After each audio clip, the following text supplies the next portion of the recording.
So our thought in making that sort of a centerpiece of tonight's program was to point out that so often it feels that that the work before us, the work of trying to make some modicum of justice of hundreds of years of atrocities and genocide, both physical and cultural, that it seems impossible and that we can't possibly begin. But this massive crowd on the stage makes it clear that it's already happening here in central New York.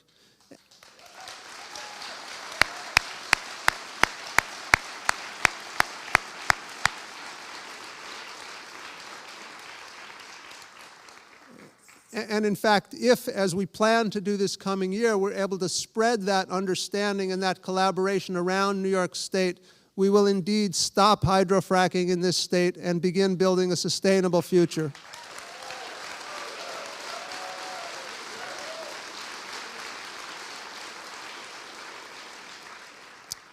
So I'd like to introduce Jake Edwards, someone who through this campaign I've come to call my friend, someone who's an eloquent speaker who speaks from his heart as well as based on deep personal and historical understanding based on the long-standing Haudenosaunee oral tradition. So he's going to come and speak about the treaties and share replicas of the wampum belts to help us guide and follow that complicated history. So, Jake Edwards.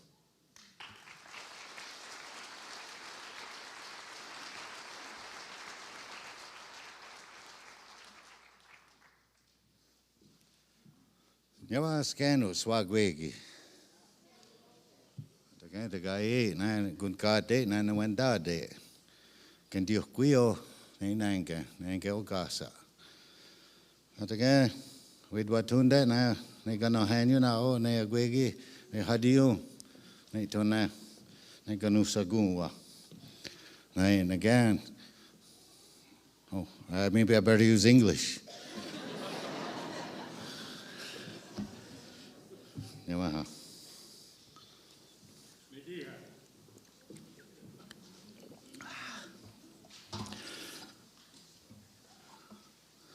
Spilling things up here.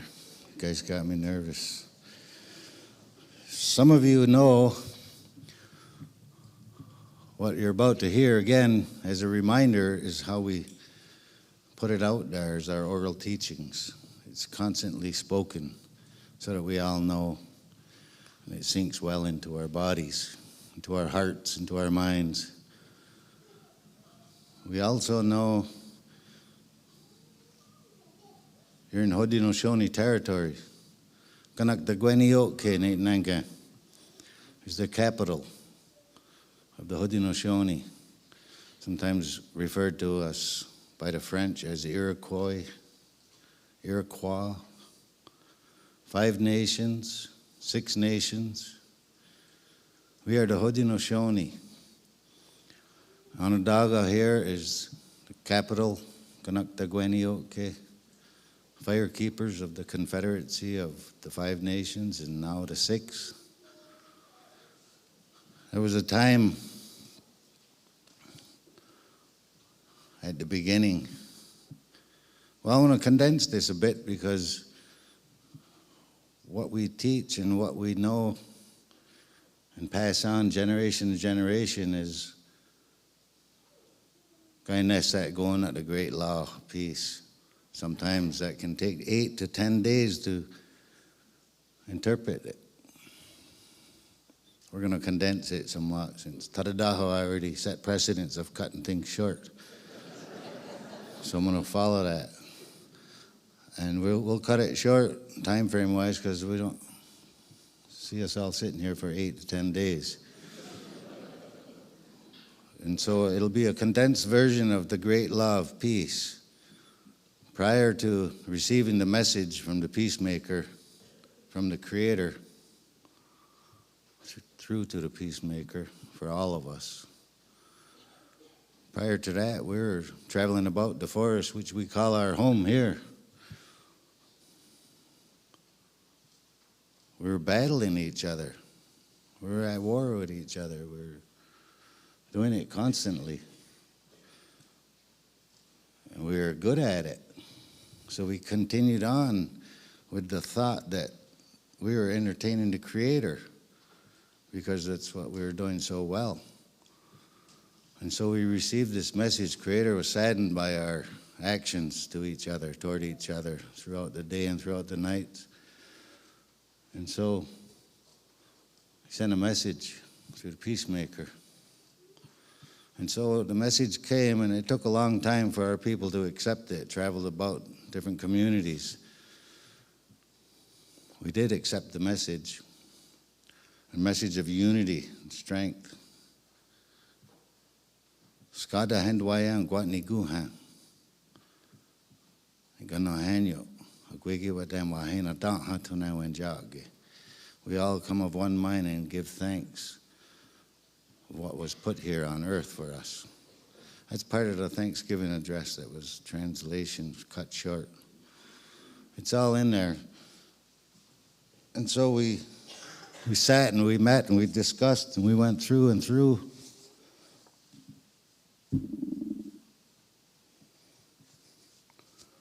Starting off with the Thanksgiving address which we had, we were reminded to carry it on.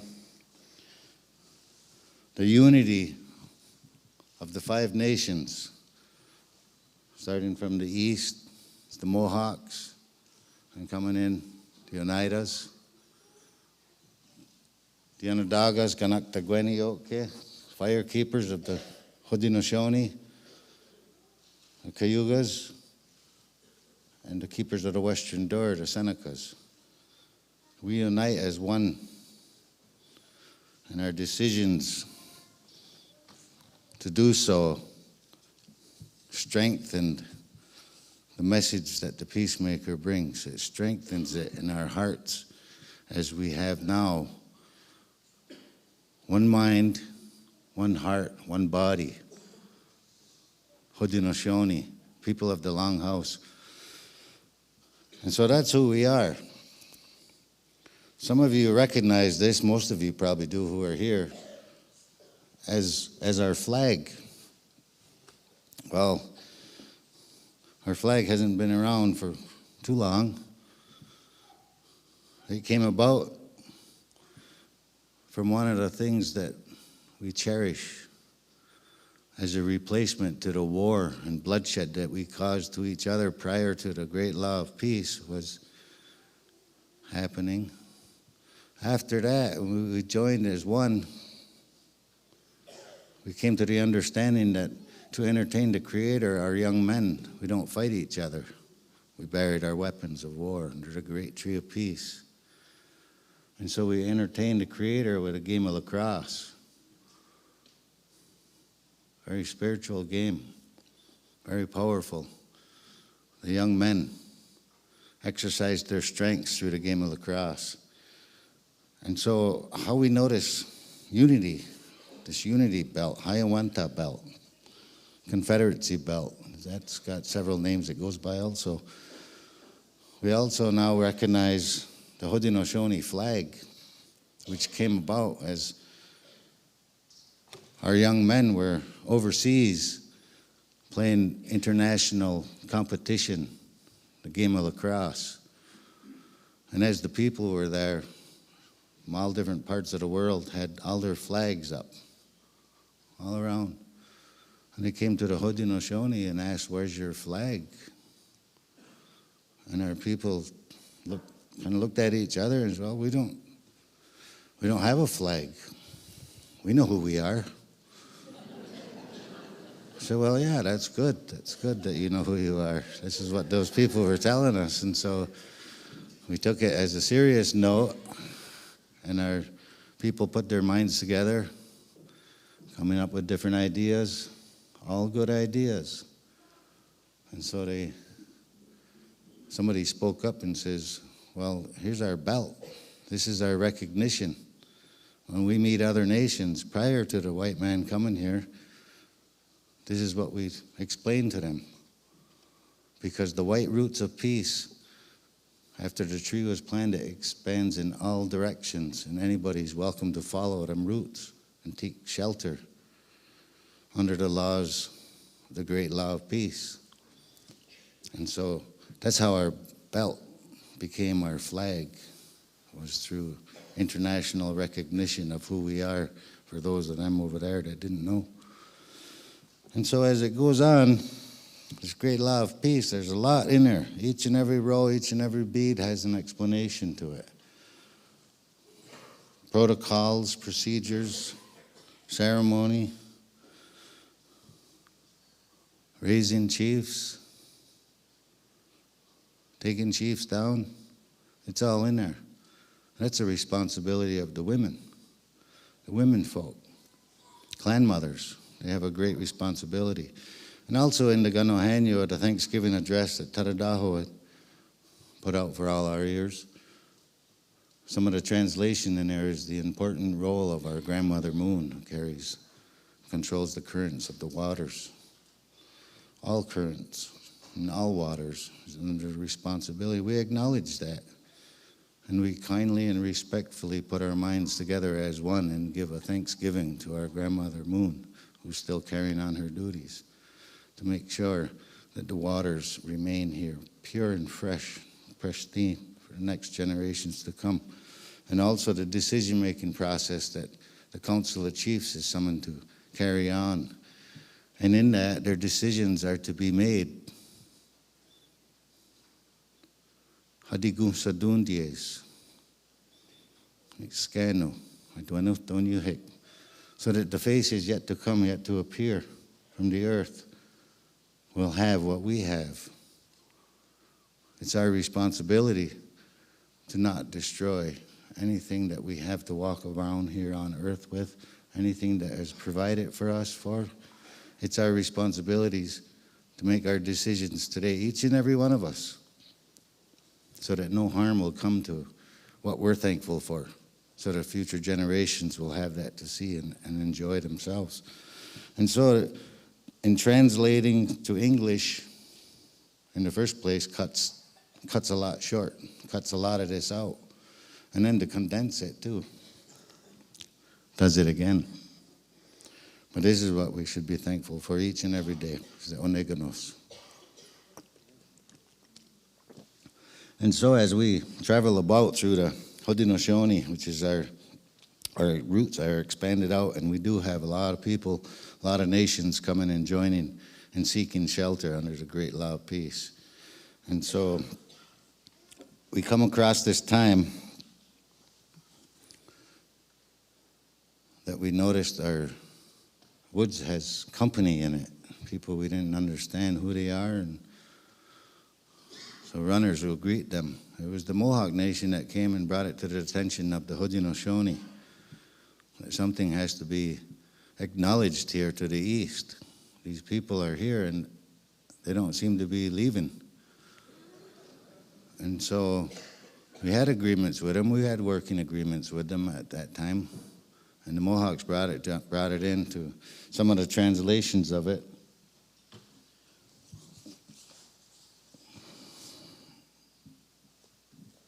Is referencing peace, friendship, and forever. That we notice that these people they're not going home. And so we have to have an agreement. And so we come up with an agreement. One that wasn't new at the time. It was new to them. It was new to the Dutch. So we come up with the agreement of the two-row wampum. And in the two-row wampum, it stated, all the teachings that we shared from the great law of peace, we shared with these newcomers to the forest. And so in doing so, we also told them to be respectful of all and only take from Mother Earth is what you need to survive. And so this agreement came about. And what the two-row represents is the Haudenosaunee people, Onkwehoe, in their canoe, traveling down the river of life alongside the newcomers in their vessel, their ship. And in the canoe it has all our ways, our cultures, our songs, our dances, what belongs to us. And then the boat has the same for them. All their ways, their religions, their cultures, their clothes, their all. And the agreement was that we could live side by side, traveling down the river of life, not to cross paths with each other, not to interfere with each other's ways, cultures, songs, ceremonies, and not to pass laws onto each other, but yet travel side by each down the river of life and enjoy the bounties Mother Earth provides for us, as what was stated in the great law, peace. And so this agreement was a trade agreement, was peace, friendship, forever. And we talked about that. And you got to put your mind back at this time of, we're talking today about cutting short the message of the great law of peace and the agreements in the two-row wampum. And we're using English.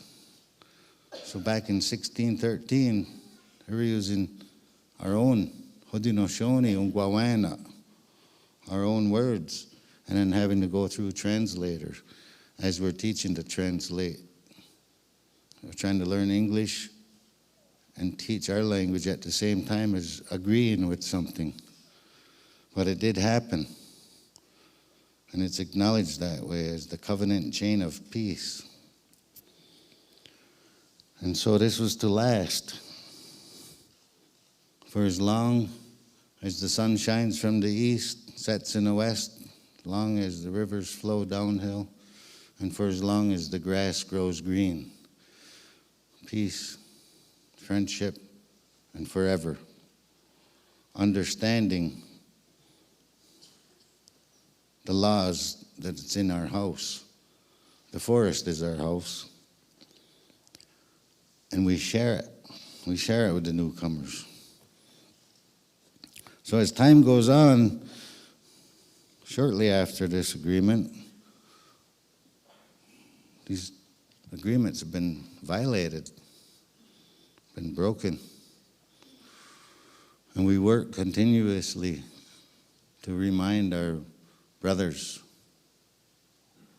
of these agreements and that we're living side by side, traveling the river of life, not to interfere with each other's business. It was a tough job, it still is, for the leaders, having to remind. So there was a time after this agreement was made that the settlements of the newcomers across the east were struggling amongst themselves, disagreeing rapidly. And they come to Onondaga, come to Haudenosaunee territory and seek help. They're a hungry people. They're looking for advice. Some of their leaders are well-known names today. It's in the 1700s now. And so we shared with them our teachings. They know of them from earlier times. They know of these teachings. They want to know how to put them to work. And so we share with them.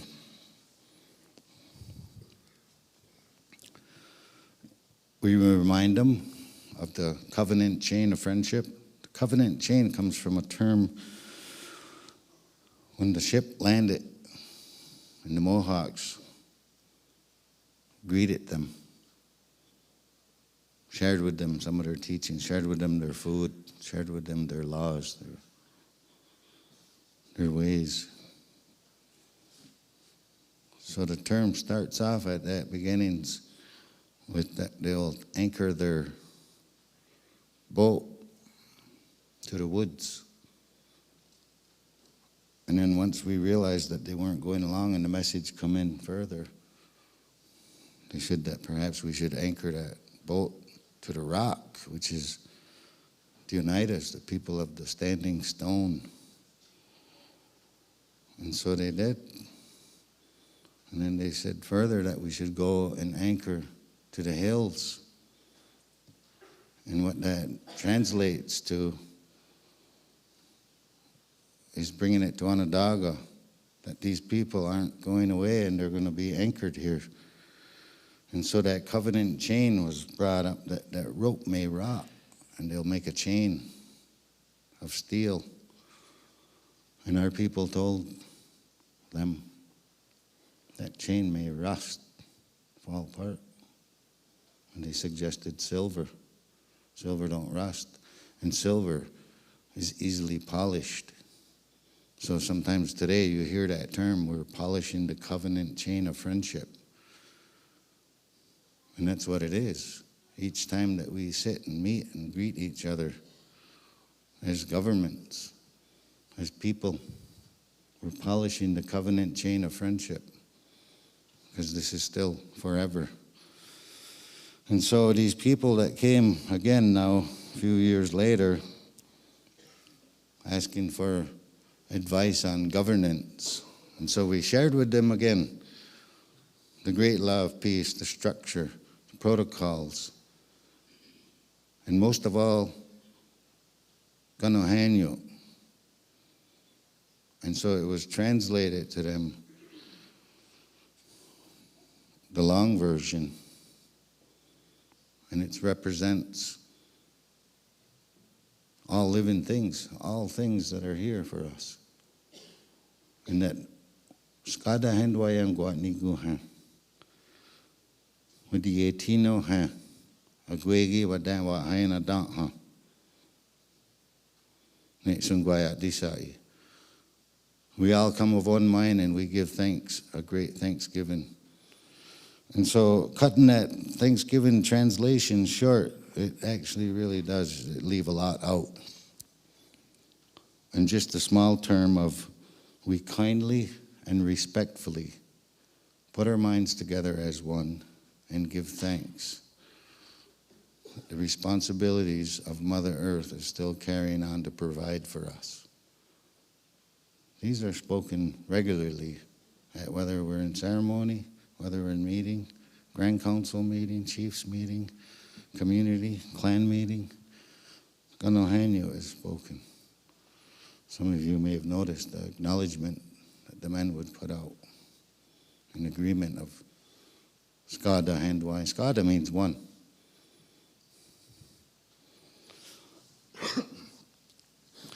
And so in this great law of peace, it's explained to our people by the peacemaker that you have a fire to protect as an individual. And it's your heart. We all know what happens when your heart goes out. We all know that. So it's our job to protect it. Eating well and all sorts of good things. Well, each nation has a fire too. Each council has a fire. It's a leader's job to protect it. Talk about the great law, the great tree of peace, that it's told that somebody may come and try to hack at the roots to make that tree come down. The chiefs are standing around it, locked arms. They won't let it fall. They won't let it hit the ground. They stand it back up with the support of our clan mothers standing right there, holding us up, supporting that great law of peace. Many times throughout the thousand or so years that it's been presented to us by the peacemaker has been hacked at. And so peacemaker explained to us that your method of food source and your method of defense is an arrow. So you use an arrow representing one from each nation. So he had the arrows laid out here, and he takes one arrow, puts it up like this, and shows you that any man can snap that arrow, can break it. He says, now you take 5 arrows and you bundle it together with all that was given to you to survive here on earth and be at peace and contentment amongst yourself. The great law of peace, the love, the caring, the passion, the thanksgiving, protocols, your ways. In the Ganohanya, we also talk about the leaders that we have. The berries have a leader. Medicines have a leader. Animals in the forest have a leader, and that animal is the deer. And the birds have a leader, is the eagle. So the eagle was perched on top of the great tree of peace. And he's going to screech when there's trouble coming. Anything that may affect the health of the great law of peace, which is now all of us are under. And so the eagle's been screeching for quite a while now, and it's up to us to carry it on, to carry on this peace and contentment. And so we shared this with the people that were coming to our confederacy, the Haudenosaunee, looking for governance help. We shared with them the great law of peace. And once that bundles are wrapped, them 5 bundles are wrapped with the sinew of the leader of the forest and all that's in the unity of our people, no man can break that bundle. No man can break that bundle. Because we still carry on the Ganohanya. By the daytime and by the nighttime, we still carry on the love and caring for the people. It's still going on. And there's people trying to attack that from way back. Unity of the people silences them. So we shared this with these people. Today, you look in your history books and you'll recognize these people as the 13 colonies. But if you look deeper in your history book, you'll see them recognizing themselves as the 13 councils of fire. And you also look at the symbolism in your archives, which they don't teach you in the social studies classes. These people, these 13 councils of fire, these are white people taking up the ways of the great law of peace. And so you'll also notice in the archives, which is not in the history books, is that the recognition of the turkey was their national symbol because it fed them well. And they changed it after hearing the great law of peace to the eagle. And today you see that behind the president, behind the judges. You see that eagle, and in his grasp, in his clasp, in his talons, you see 13 arrows taken from the great law of peace. It's bound together. And in the other clasp, he has an olive leaf, which overseas, I guess, represents peace. The olive branch represents peace, I was told. And so, with this unity that we shared with the 13, today it's known as the 13 colonies. We shared it, and they developed their 13 councils of fire. And they carried that on. And it wasn't until 1987, just not too long ago, that Congress, the United States Congress, had recognized the contributions to the Constitution of the United States. They recognized the contributions of the great law of peace, contributing to and helping develop the Constitution. Because when this stuff was being shared with them, in Lancaster, Pennsylvania, Philadelphia, it didn't take just one meeting and they understood it. Because you got to remember, too, there's still translations. It has to go on. And it still has to be translated again when the person writes it down.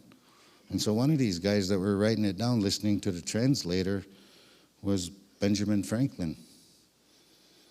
And in his notes, he saw these, well, I guess a bunch of lights kept going off in his thoughts as he was listening and writing. And he's one of the contributors to the Constitution. And so as we go along, we talk about the treaties, the agreements, the two-row wampum. We're still sharing our knowledge. There was a long time in between where you guys didn't hear about us. Some of you don't even know that we still exist in a traditional form of government. We accept no federal funds.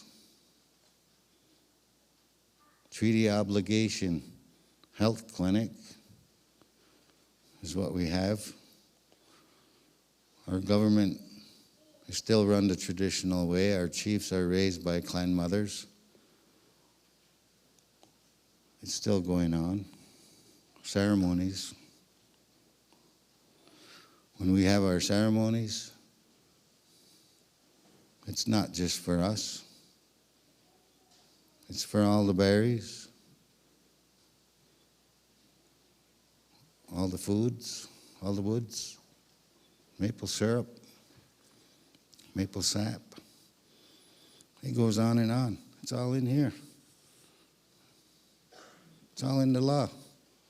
It's all in the ways to conduct yourself as you walk about in contentment and at peace throughout Haudenosaunee.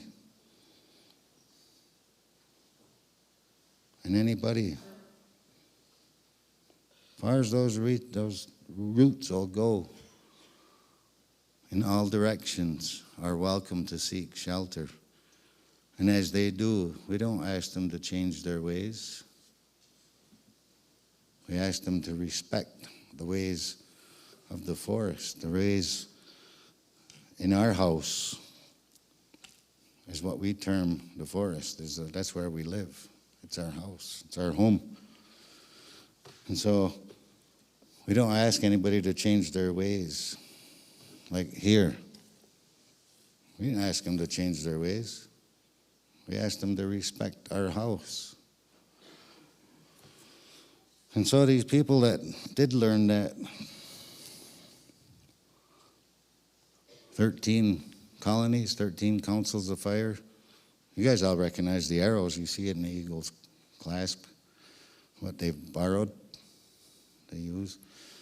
Well, it come a time where there's been a lot of disagreements and there's been a lot of broken agreements. There's a lot that happened. Twisted and cruel history has happened to our people.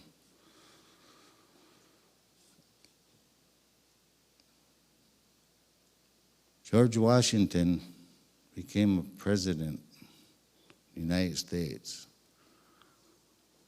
He understood the value of our house. He understood the value of our home. He also understood there was land that he wanted for his people.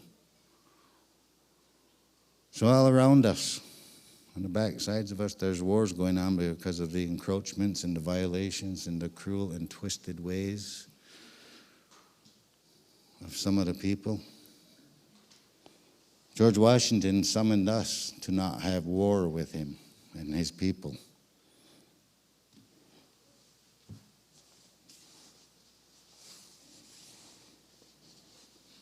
He's in here somewhere. I got George Washington in the... I got him in a bag. In 1794,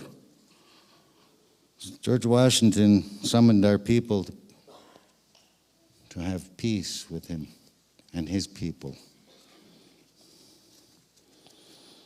And he hired some of our people to make a belt to show his sincerity.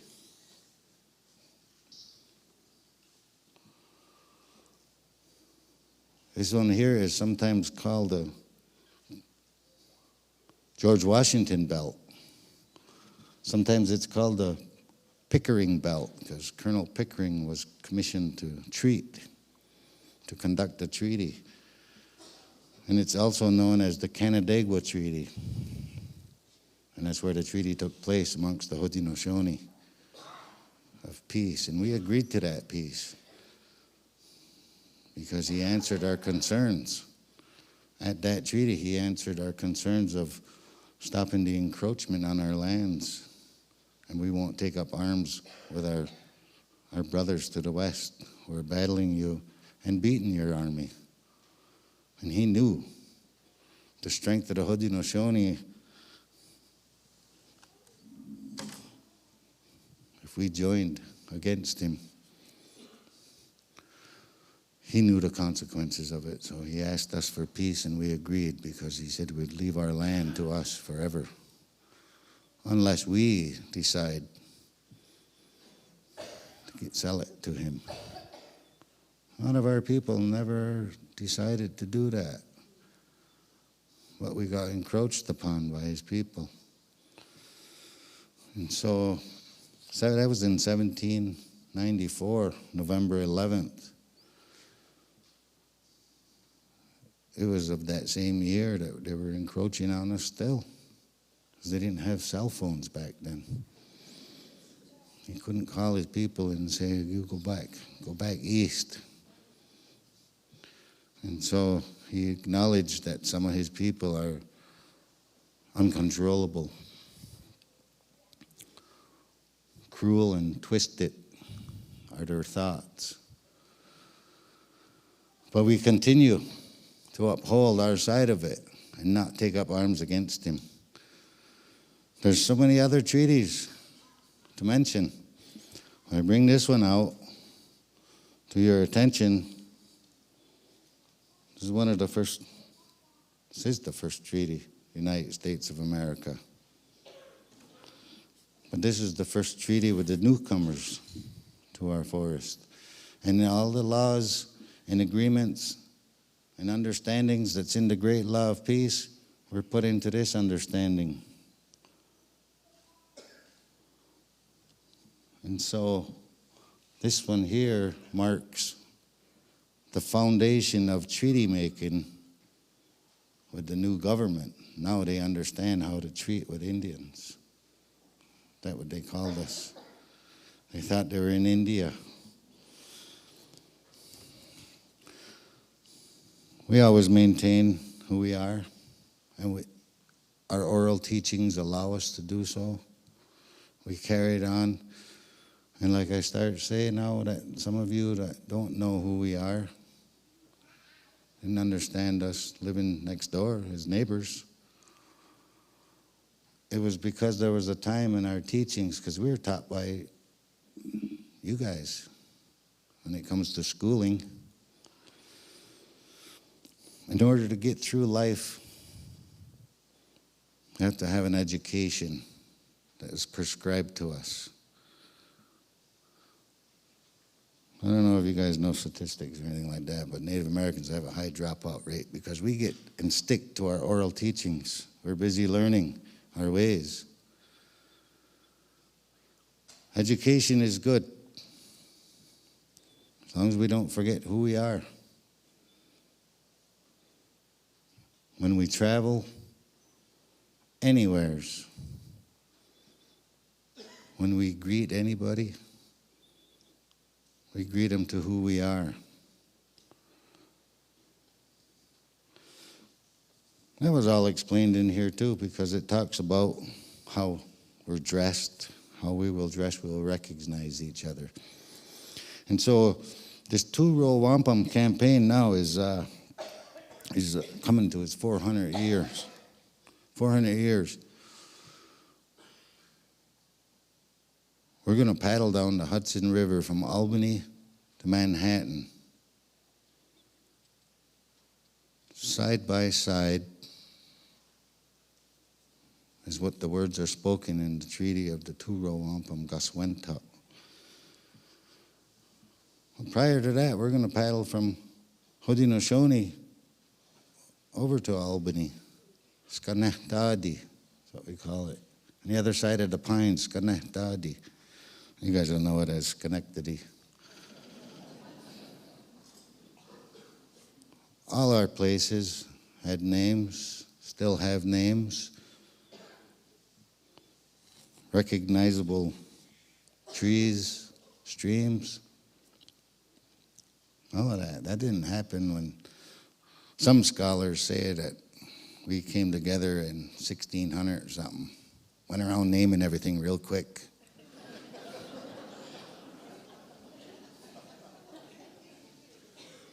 Some of them scholars, well, you know what I mean. We're talking about peace here tonight, and I talked about the Canandaigua Treaty, which is this one here. We have the original belt that was made in 1794, and we took it to Washington to summon the people of the world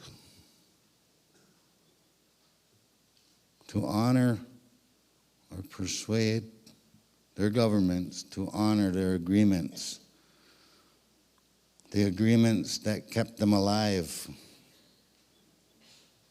the agreements that fed them when they were hungry and weak.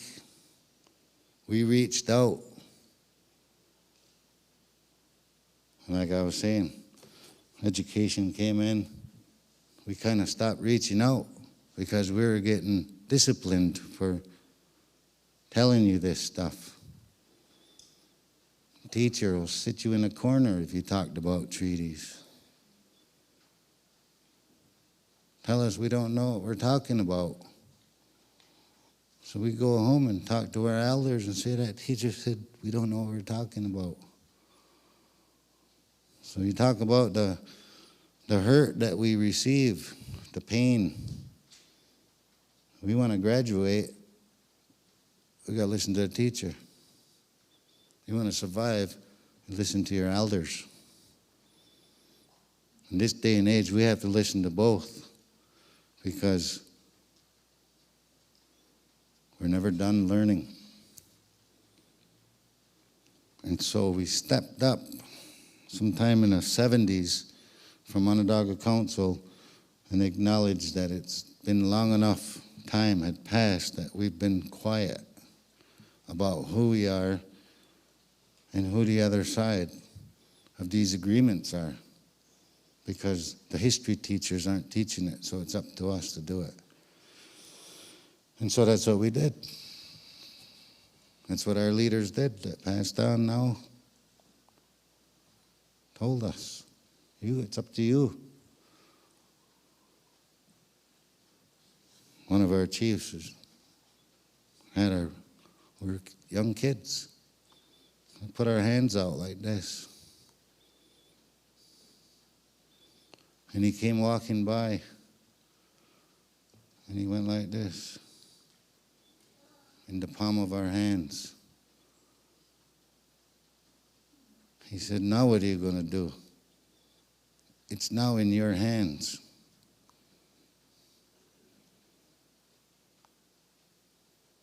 It's time to teach and share that. So we got to change the editorial board's decisions to eliminate our teachings in there. We're not going to give you guys all the ceremonies and our stuff like that. We're going to give you what part is your responsibility as the other side of the agreement to carry on for future generations. So we look forward to seeing you guys on this paddle down the Hudson River, and also we look forward to hearing your words and your government leaders about honoring the treaties. Daneto.